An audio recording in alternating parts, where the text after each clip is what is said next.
பிருந்தா கோச்சின் கிளம்புறாங்க. இதுக்கு மேலே நான் எதுக்கு இந்த வீட்டில் இருக்கணும்னு சொல்லிட்டு பேக் எடுத்துக்கிட்டு கிளம்ப கார்த்திக் பின்னாடியே வேணான்னு சொல்லிட்டு போகிறாரு. அப்புறமா மாறனும் வீராவும் வந்துடுறாங்க. என்னாச்சுன்னு கேட்டு இந்த மாதிரி போகிறேன்னு சொல்கிறா அப்படின்னு சொல்லுவாங்க.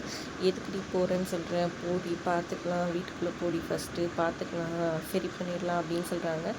இல்லை முடியவே முடியாது, இதுக்கு மேலே நீங்கள் சொன்னீங்க தான் இப்படி நடித்தாரு, ஆனால் பாருங்கள் அவள் எவ்வளோ பெரிய படிப்புருக்கா, இதுக்கு மேலெல்லாம் எனக்கு சரிப்பட்டு வரும்னு தோணலை அப்படி இப்படின்னு சொல்கிறாங்க. அப்புறம் இவங்க சொல்லியும் கேட்க மாட்டேங்கிறாங்க. கரெக்டாக கண்மணி வராங்க. கண்மணி வந்து நான் சொல்கிறது கேள்வி கொஞ்சம் அப்படின்னு சொல்கிறாங்க. இல்லைக்கா நான் பார்த்துக்கிறேன் என் வாழ்க்கைன்னு சொல்கிறாங்க. உடனே பலான்னு ஒரு அடி கொடுக்குறாங்க கண்மணி. ஏன்டி இதே மாதிரி தான் கல்யாணமும் நான் கார்த்திகை பண்ண வேணான்னு சொன்னேன், அப்போ கல்யாணம் பண்ணிட்டு வந்து நின்று இது பண்ணேன், இப்போவும் சொல்கிறது கேட்க மாட்டியா, சரி பண்ணிக்கலாம் நீ போடி அப்படின்னு சொல்கிறாங்க. சரிக்கா நான் வந்துட்டு மாறன் மாமா கூடயும் வீராக்கா கூடவே இங்கேயே இருந்துக்கிறேன் வெளியவே அப்படின்ற மாதிரி சொல்லிவிட்டு அங்கே போய் உட்காந்துக்கிறாங்க. சரி எப்படியோ ஒன்று இருக்கட்டும் நம்ம பார்த்துக்கலாம் அப்படின்ற மாதிரி இது பண்ணுறாங்க.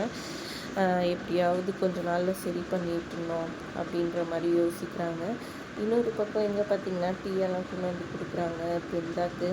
அப்போ வள்ளியும் ராமச்சந்திரனும் வராங்க. வந்துட்டு நீங்கள் இங்கேருந்து போயிடுங்கன்ற மாதிரி சொல்கிறாங்க. அதாவது பிருந்தாவை கூப்பிட்டுனே போயிடுமா அப்படின்ற மாதிரி அவங்க அம்மா கிட்டே வந்து சொல்ல, அவங்க அம்மா உடனே வந்துட்டு ஒரு மாதிரி ஆயிடுறாங்க. சரி வாடி இதுக்கு மேலே நம்ம இங்கே இருக்கவே வேணாம் அப்படின்னு சொல்லிட்டு சொல்கிறாங்க. மாமா ப்ளீஸ் எனக்காக ஒரு 1 வீக் டைம் கொடுங்க, நான் ஏதாச்சும் பண்ணுறேன், அவள் போய் சொல்கிறா, அதை நம்பிட்டு வந்துட்டு நீங்களும் அந்த மாதிரி பேசிகிட்டு இருக்கீங்களா, என்ன அது உங்களுக்கு ஆச்சு அப்படின்னு சொல்லிட்டு மாறன் ஒரு பக்கம் கோவமாக திட்டிகிட்ருக்காரு.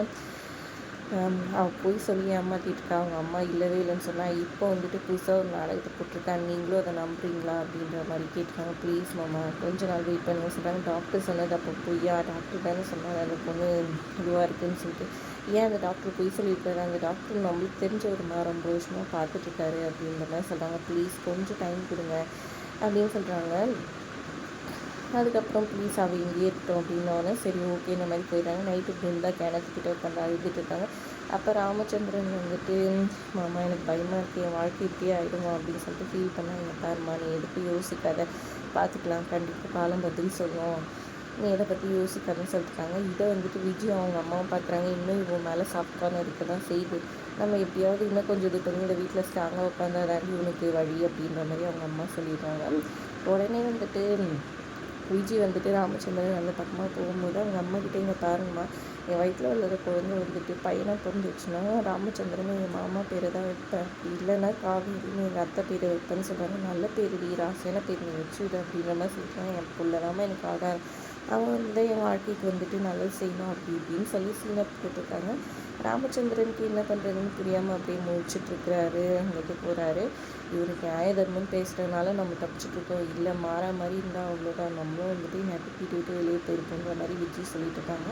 இன்னொரு பக்கம் வந்துட்டு அப்பாவை ஏன்டா எதிர்த்து பேசுங்க, நீங்கள் அனுப்பிச்சிக்கலான்ற மாதிரி வழியும் கேட்டுட்டு, ஏன் அப்போ உனக்கு அறிவு இல்லையா, அவள் போய் சொல்கிறான்னு உங்களுக்கு நல்லாவே தெரியல, அப்புறம் எதுக்கு அவளை நம்பிட்டு இருக்கீங்க, நீங்கள் தான் சொன்னால் புரிஞ்சிக்க மாட்டேங்கிறீங்க. நீங்கள் பாருங்க வழியம்மா, உண்மையிலே அவள் கன்சீவாக இருக்க மாட்டா, அவள் உண்மையிலே கன்சீவாக இருக்கா இல்லை இல்லையான்னு அதை செக் பண்ணுறதுக்கு வழியை பாருங்கள், கண்டிப்பாக வந்துட்டு அவள் இதுவெல்லாம் இல்லை, நீங்கள் தேவையில்லாமல் இது பண்ணாதீங்கன்ற மாதிரி சொல்லியிருக்காங்க. வழி அதனால் குழப்பத்தில் ஒரு பக்கம் போகிறாங்க. இன்னொரு பக்கம் விஜய் வந்துட்டு கண்மணியை கூப்பிட்டு கோச்சிக்கினீங்களாக்கா, எங்கள் அம்மாவை ஒழிக்க வச்சுருந்தது சொல்லன்னு சொல்கிறாங்க. அதெல்லாம் ஒன்றும் இல்லை, நீ என்கிட்ட மறைச்சிருக்கேனே, ஏதோ ஒரு காரணத்தினால தானே இருக்கும், பரவாயில்ல விடு, ஆனால் நீ என்கிட்ட முன்னாடியே சொல்லியிருந்தேன் என்ன ஐடியா பண்ணியிருக்கலாம் அப்படின்னு சொல்கிறாங்க. வேறு எதுவும் நீ மறைக்கல, உண்மையிலேயே நீ கன்சீவாக தானே இருப்ப, அதில் எந்த இதுவும் இல்லை அப்படின்னு சொல்கிறாங்க. ஏன்க்கா உங்களுக்கு ஏதாவது கஷ்டமாகலை அப்படின்னு கேட்குறாங்க. அதெல்லாம் ஒன்றும் இல்லை, நீ கன்சீவாக தான் எனக்கு சந்தோஷம் தான், என் தங்கச்சி ஈஸியாக பிடிச்சி கூட்டிகிட்டு போயிடுவல, ஆனால் இருந்தாலும் வந்துட்டு கேட்டுக்கிறேன், அப்புறம் அப்படி இல்லாமல் இருந்துச்சுன்னா அது சமாளிக்கிறதுக்கு தெரியணும்ல, அதுக்காக தான் கேட்குறேன் அப்படின்னு சொல்கிறாங்க. நான் கண்டிப்பாக கன்சீவாக தான் இருக்கேன் அப்படின்ற மாதிரி சொல்லி ஏமாற்றிருக்காங்க.